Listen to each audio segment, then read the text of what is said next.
नमस्कार, मैं हूं दीक्षा और आप देख रहे हैं 4 PM गुजरात। दोस्तों, गुजरात एटीएस ने भारत में बड़े आतंकी हमले को टालने का दावा किया है। दरअसल एटीएस ने कुल 3 संदिग्धों को दबोचा है।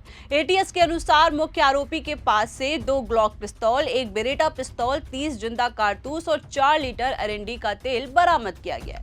एटीएस के डीआईजी सुनील जोशी ने बताया है कि सूचना मिली थी कि हैदराबाद का एक व्यक्ति सैयद अहमद आतंकी गतिविधियों में शामिल है और उसी के लिए अहमदाबाद आने वाला है। इसके बाद जांच की गई तो अहमदाबाद में उसकी गतिविधि का पता चला। उसे अडालज के पास एक टोल प्लाजा पर गिरफ्तार किया गया है। हम आपको बता दें कि डीआईजी सुनील जोशी ने बताया है कि सैयद अहमद ने चीन से एमबीबीएस किया है। वो भारत में एक ऐसी आतंकी गतिविधि को अंजाम देना चाहता था जिससे भारत में भारी नुकसान हो सके।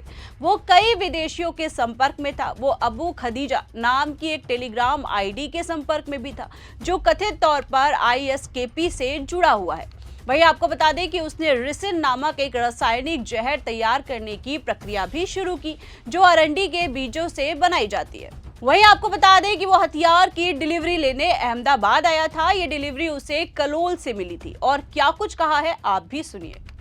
गुजरात एटीएस के डीवाईएसपी श्री अशल चौधरी को एक इन्फॉर्मेशन मिली थी कि हैदराबाद का रहने वाला एक आदमी जिसका नाम सैयद अहमद मोहिउद्दीन है, ये देश में आतंकवादी घटना को अंजाम देने के लिए कुछ कार्रवाइयां कर रहा है और इसी के कॉन्स्पिरेसी के भाग के तहत ये गुजरात अहमदाबाद भी आने वाला है।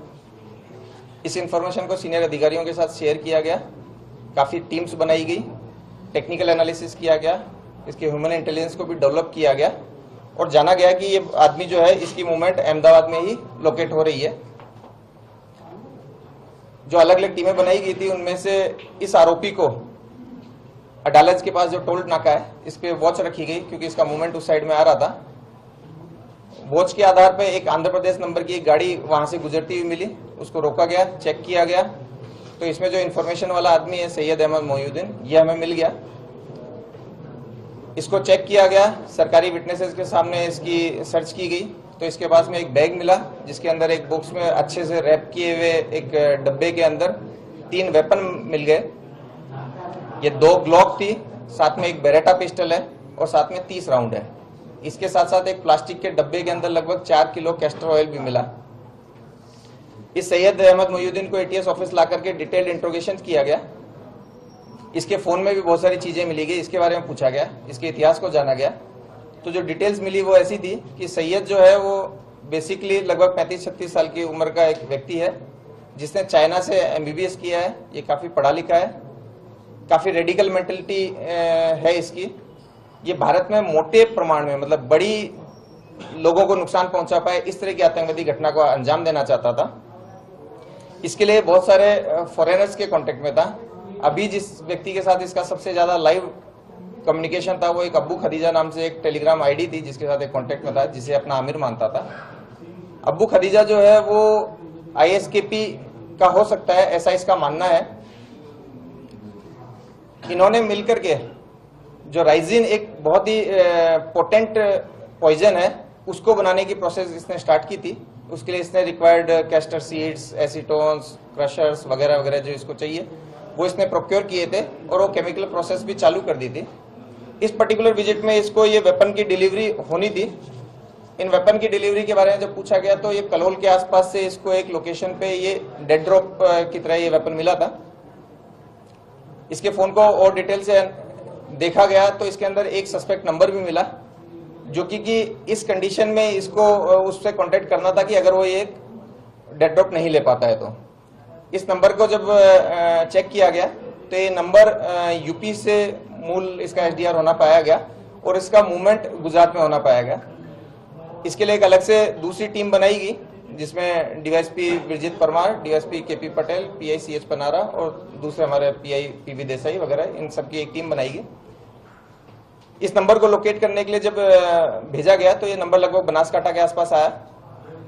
वहां के बहुत सारे होटल्स, गाड़ियां सब चेक करने के बाद में ये 2 लोग हमें वहां से मिले हैं। ये जो दोनों लोग हैं ये लखीमपुर और शामली के हैं। इन दोनों के नाम आजाद सुलेमान शेख और मोहम्मद सुहेल मोहम्मद सलीम खान है। ये दोनों दीनी पढ़ाई किए हुए हैं, काफी रेडिकल हैं। ये भी बहुत सारी फॉरेन एंटिटीज के कांटेक्ट में हैं। इन दोनों ने मिलकर लखनऊ, दिल्ली, अहमदाबाद में कई सेंसिटिव प्लेसेज और भीड़भाड़ वाले जगहों की रेकी की है। साथ ही इन लोगों का जो मूवमेंट है वो कश्मीर में भी दिखाया है इन टेक्निकली। इन लोगों ने ये जो डिलीवरी है, जो वेपन्स की डिलीवरी है, वो हनुमानगढ़ राजस्थान, जो कि एक भारत पाकिस्तान बॉर्डर का जिला है, वहां से ये डिलीवरी ली है और डिलीवरी लेकर के ये कलोल में इस डिलीवरी को ड्रॉप करके इन्होंने अपना जो इस जगह के जो फोटो, वीडियो और लोकेशंस है वो अपने फॉरेनर हैंडलर को भेजे थे, जिसके आधार पे सैयद ने इसकी आगे डिलीवरी ली थी। इस तरीके से गुजरात एटीएस की कंप्लीट जो टीम है उसने टेक्निकल एनालिसिस और ह्यूमन इंट के आधार पे एक अच्छा मॉड्यूल पकड़ा है, जिसमें 3 जो मुख्य आरोपी हैं उनको अभी तक हम पकड़ लिए हैं। आगे इन्होंने जो डिलीवरी ली उसका सोर्स, ये जो पॉइजन बना रहा है उसका यूज, ये जो फंडिंग कलेक्ट कर रहा है उसके बारे में वो डिटेल इंट्रोगेशंस के बाद में हम आपको बता पाएंगे। ये जो 3 लोग हैं इनमें से पहले आरोपी को हमने अरेस्ट करके इसका रिमांड लिया है, उसका हमें 17/11 तक उसका रिमांड मिला है। दोनों दूसरे अक्यूज को भी अरेस्ट कर लिया गया है और उनको आज हम कोर्ट के सामने प्रोड्यूस करेंगे। तो दोस्तों, सुना आपने, डीआईजी सुनील जोशी ने बताया है कि उत्तर प्रदेश के अन्य 2 संदिग्ध गुजरात के बनासकांठा में थे। इनमें एक लखीमपुर, दूसरा शामली का है। इनकी पहचान आजाद सुलेमान शेख और मोहम्मद सुहेल सलीम खान के तौर पर हुई है। दोनों ने दीनी शिक्षा प्राप्त की है और कट्टरपंथी बताए जाते हैं। डीआई जोशी ने बताया है कि ये विदेशों में लोगों के संपर्क में है और उन्होंने लखनऊ, दिल्ली और अहमदाबाद के भीड़भाड़ वाले इलाकों में रेकी भी की थी। कश्मीर में भी उनकी गतिविधियों को रिकॉर्ड किया गया था। उन्होंने हनुमानगढ़, राजस्थान से सामान प्राप्त किया और कलोल में उतार दिया। जोशी ने कहा है कि आगे की जांच जारी है। हमें एक आरोपी की 17 नवंबर तक की रिमांड मिली है, बाकी 2 को अदालत में पेश किया जाएगा। वही इस खबर पर आपकी क्या राय है, हमें कमेंट करके जरूर बताएं। फिलहाल के लिए इस खबर में इतना ही। ऐसी ही तमाम बड़ी और राजनीतिक खबरों के लिए आपको बने रहना होगा 4 PM गुजरात के साथ। आप सभी का धन्यवाद। नमस्कार।